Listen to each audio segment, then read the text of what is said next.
Hello guys, welcome to Pix anime. ये 24वां episode है टावर ऑफ गॉड सीजन 2 का। दोस्तों, एपिसोड स्टार्ट होता है और हम देखते हैं रिफ्लेजो ने हवारियू, होरियंग और नोवी को पकड़ लिया है। और ये हुआ है कसानो की मदद से, क्योंकि कसानो ने हवारियू पे ट्रैकर लगा कर रखा था। रिफ्लेजो कसानो की तारीफ करता है और कसानो बोलता है उस चीज का क्या हुआ जो तुम मुझे देने वाले थे। रिफ्लेजो बोलता है वो चीज तैयार है, पर वो चीज लेने के लिए तुम्हें आर्किमिडीज पर जाना होगा ये मैच छोड़ के। कसानो बोलता है अब मुझे तुम्हारे साथ काम करने की कोई जरूरत नहीं है। रिफ्लेजो उससे पूछता है तुम करने क्या वाले हो। कसानो बोलता है मुझे सब कुछ डिस्ट्रॉय करना है, तुम्हें और जी वायोल ग्रेस को भी। और कसानो वहां से चला जाता है। दूसरी तरफ हम देखते हैं राग बहुत खुश है वायोल की वापसी से। सिबिसु उन तीनों को देखकर बोलता है आखिरकार ये तीनों साथ में आ गए। ईवा भी वायोल को देख रही थी। एक्रेप्टर ईवा से पूछता है तुम क्या देख रही हो। ईवा बोलती है मैं पहली बार देख रही हूँ वायोल को हंसते हुए। फिर एक्रेप्टर वायोल से बोलता है मैं खुश हूँ कि तुम वापस आ गए। वायोल बोलता है तुम सबकी वजह से ही मैं वापस आ पाया। एक्रेप्टर पूछता है होरेंग कहाँ है। वायोल बताता है कि होरेंग अभी भी फाइनल अरीना में है। और वायोल एक्रेप्टर से सॉरी बोलता है कि वो अकेला ही आ गया। एक्रेप्टर बोलता है तुम चिंता मत करो, वो ठीक होगा। वायोल फिर पूछता है वांगनन कैसा है।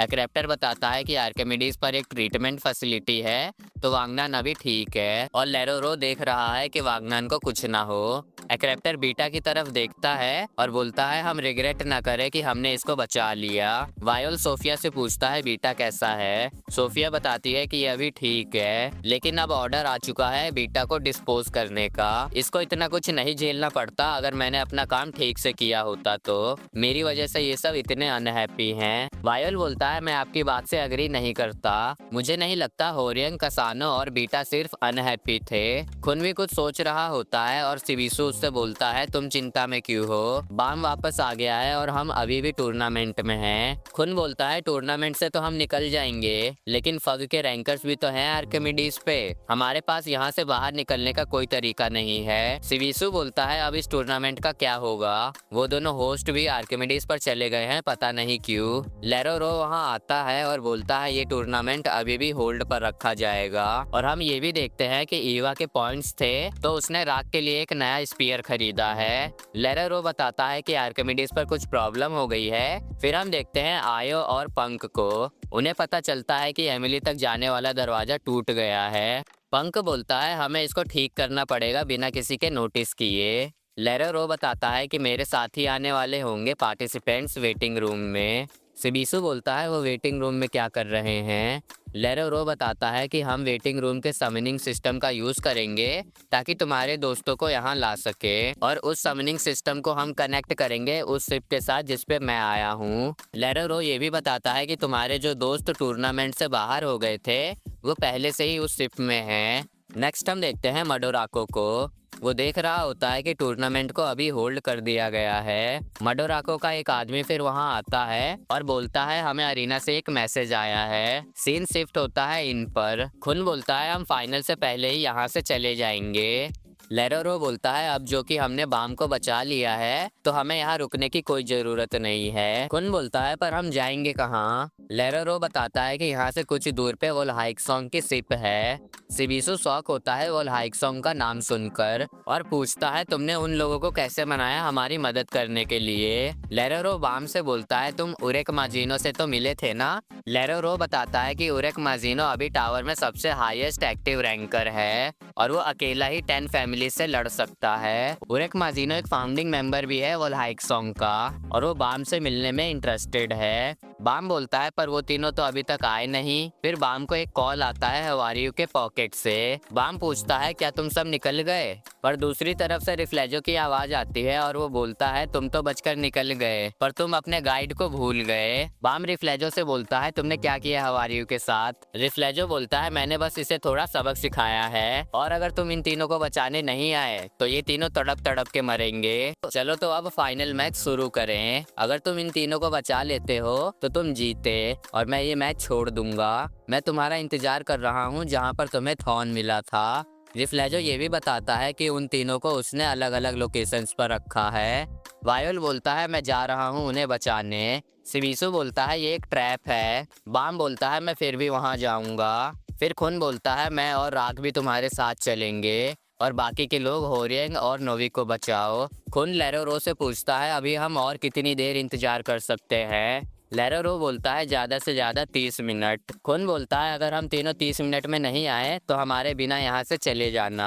बाम बोलता है तुम्हें साथ आने की जरूरत नहीं है। खुन बोलता है इतने टाइम बाद तुम वापस आए हो, मैं तुम्हें फिर से अकेले जाने नहीं दूंगा। बाम बोलता है हमारे पास टाइम बहुत कम है। खुन बोलता है सिरिसु यहाँ एक एरर की वजह से है तो वो भी आती ही होगी। और हम देखते हैं वहाँ कोई आया है समन होके। फिर हम देखते हैं बारगाव और मेई से लड़ने गए हैं एंडोर्सी और हात्सु। एंडोर्सी आई थी समन होके। नेक्स्ट हम देखते हैं बाम, खुन और राक भी हवारियों को बचाने आ गए हैं।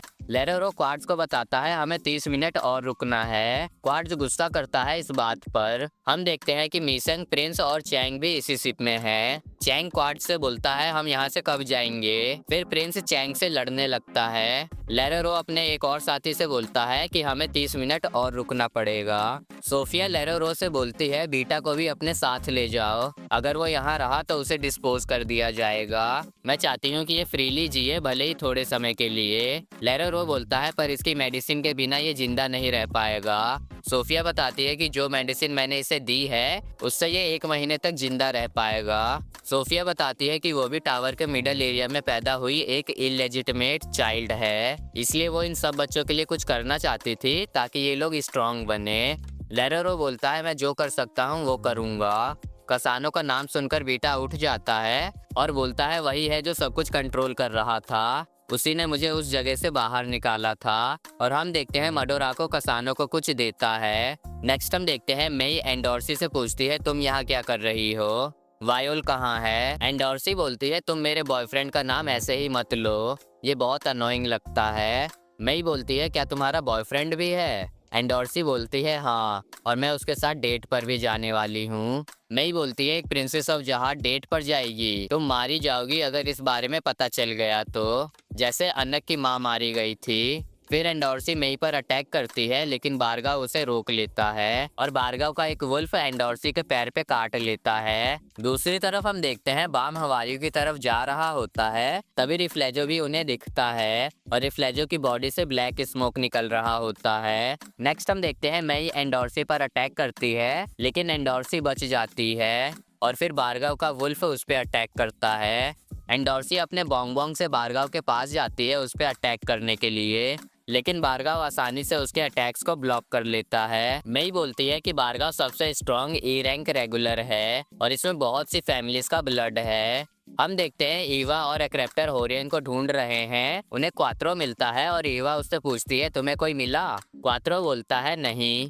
नेक्स्ट हम देखते हैं रिफ्लेजो अटैक करता है इन तीनों पर और खुन उससे बोलता है तुम ई रैंक रेगुलर तो नहीं लग रहे।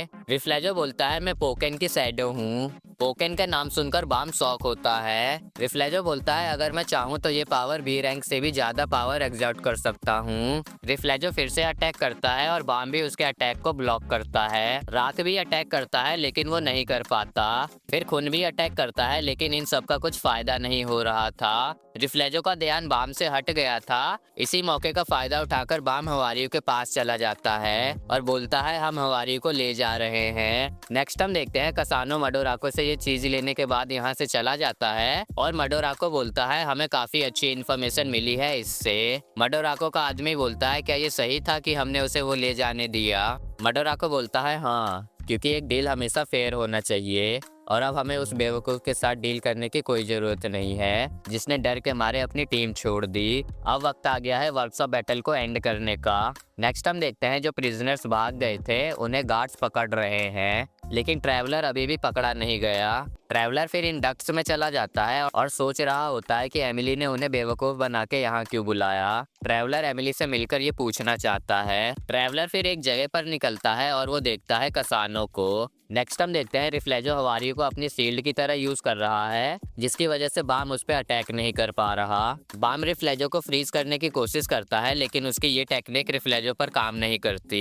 रिफ्लेजो बोलता है ये सब मुझ पर काम नहीं करेगा, मुझे बनाया गया है तुमसे लड़ने के लिए, तो मुझे तुम्हारी सारी टेक्निक्स पता है। मैं हजारों साल जिया हूँ मास्टर पोकेन की विश पूरी करने के लिए। रिफ्लेजो फिर 5 बांग से अटैक करने वाला होता है और खुन बाम से बोलता है कि मेरे लाइट हाउस ये नहीं रोक पाएंगे, तुम तुम्हें इसे रोकना होगा। रिफ्लेजो अटैक करता है और बाम भी अपने 5 बांग से डिफेंड करता है, लेकिन रिफ्लेजो के 5 बांग्स मर्ज होके एक हो जाते हैं और वो खून और रात की तरफ डायरेक्टेड थे। बाम रिफ्लेजो के अटैक को रोक रहा होता है। रिफ्लेजो बोलता है तुम मुझे नहीं रोक पाओगे और उसके आसपास ब्लैक स्मोक और ज्यादा होने लगता है।